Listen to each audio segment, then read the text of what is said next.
رب تعالی جب کسی کو پسند کرتے ہیں،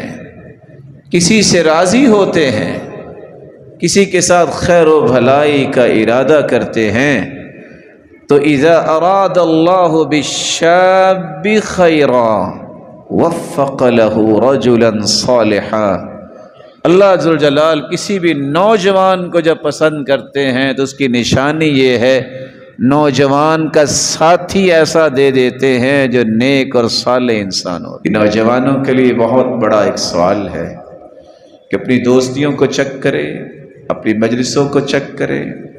اپنی کچن کیبنٹ کو چیک کرے، رائٹ لیفٹ دیکھے کون بیٹھے ہیں، نیک لوگ ہیں تو خوش ہو جائے، یہ نوجوان اللہ کا محبوب ہے۔